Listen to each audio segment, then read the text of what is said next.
자, 밥상 위의 한약 콩편을 하겠습니다.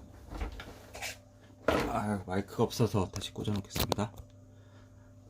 콩의 종류는 다양한데 여기서는 노란 콩을 기준으로 합니다. 콩은 따뜻하지도 않고 차지도 않습니다. 한열에 중간에 있지만 구태형 구별한다면 서늘한 편에 들어갑니다. 정분이 들어가고 수분의 기운을 뭉치는 기미가 강합니다. 따라서 몸을 습하게 만듭니다. 콩이 유장관이라는 외부에 있으면 습을 흡수하지만 몸속에 들어가 몸의 기미로 작용할 때는 오히려 습을 만들어낸다는 말입니다. 따라서 변비에 콩을 먹으면 유장관의 습을 흡수하므로 변비가 더 심해질 수가 있습니다. 또한 콩을 지나치게 많이 섭취하면 몸 안에 습담이라는 병증을 만들어낼 수도 있습니다. 습담이란 가볍게는 몸에 물기운이 넘치는 것부터 심하면 현대 각종 종양까지 넓게 아우르는 병리적인 현상을 말합니다. 콩은 대두라고 하죠. 습담을 많게 한다. 그건 모르겠어요. 콩이 콩팥 생각해보세요. 콩이 신장에 좋은 거죠. 몸 안에 혹이 있는 사람, 암환자의 두부나 콩을 지나치게 먹는 것이 좋지 않습니다. 한편 기분에서 작용할 때는 피부막 밖으로 기운을 내보내는 기미, 투진도 있어 피부 처방에 응용되지만 이 부분 전문적인 처치가 필요합니다. 콩과가 좀 약간 그렇죠. 네. 그러니까 약간 어떻게 보면 물집이나 이런 것들이 콩 모양이랑 비슷하잖아. 그러니까 콩으로 치료할 수 있는 거고.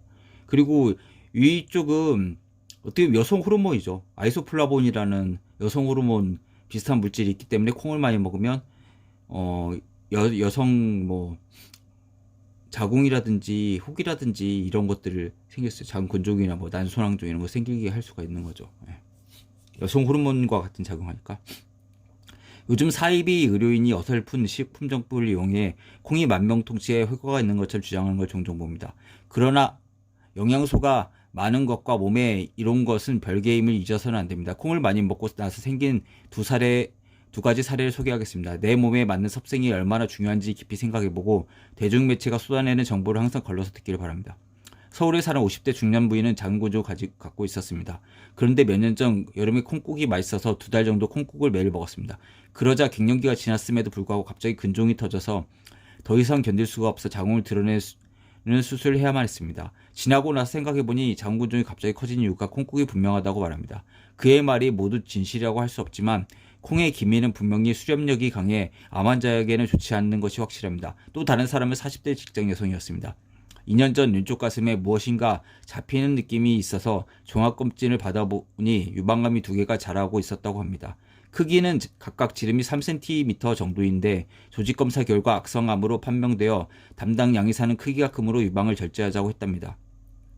유방 절제가 두렵기도 하고 절제한다고 암이 근본적으로 치료되는 것도 아니어서 본인이 한방치료를 택해 치료 중인데 경과는 매우 희망적입니다. 이 사람은 유방암이 커진 배경을 쥐눈이콩이라고 확신합니다. 즉 쥐눈이콩, 서목태는 건강에 좋다고 해서 쥐서의 눈목자, 콩태자죠. 건강에 좋다고 해서 유방암을 인식하기 전에 매일 200g씩 먹었다고 합니다. 그러자 2-3달 동안 갑자기 유방이 단단해지고 커졌다고 합니다. 그래서 바로 쥐눈이콩을 끊고 암검진을 받은 것입니다. 유방암은 오장 가운데 간, 심장, 폐가 약해 몸의 기운을 편하게 발산하지 못하면 생길 수 있는 질환 증상입니다.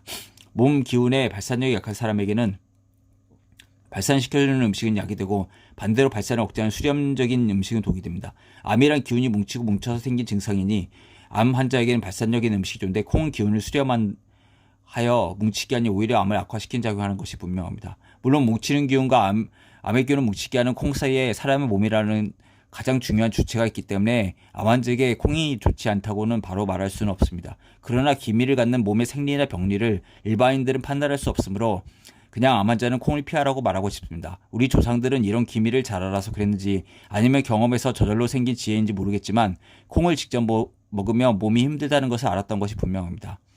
바로 수렴력이 강한 콩에서 발산력을 도둑이 하는 방법을 개발했습니다. 된장과 청국장이 바로 그런 지혜입니다. 따라서 몸의 영양을 바로 발산시켜 기운으로 변화시킬 수 없는 사람은 콩을 먹어야 할 때 된장이나 청국장을 먹으면 몸이 편한 것입니다. 두부는 콩에 물과 소금을 넣은 것이므로 물과 소금이 차고 콩, 물, 소금 모두 기의 방향이 수렴합니다. 따라서 두부는 모두 물론 정분에 들어가지만 서늘한 편이고 수렴함으로 정분이 튼실하면서도 기의 발산이 필요한 상태의 몸을 갖고 있는 사람 피하는 것이 좋습니다. 좀 어렵긴 하죠. 예. 그냥 여성 호르몬 같은 작용을 한다. 콩이. 왜 그러면 콩 자체가 콩팥이고 그건 신장의 정의이기 때문에 그런 작용을 할 수가 있다. 그렇죠. 예. 남자한테도 안 줄 수는 있죠. 근데 소양인이 먹는 게 맞죠, 콩은. 예. 팥도 그렇고.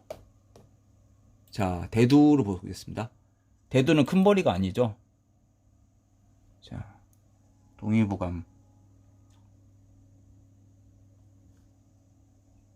대두, 콩, 성질이 평하고 맛이 달며 짜다고 한다. 독은 없다. 이 기미도 그게 다르니까 한미로 들어가는 게 맞죠.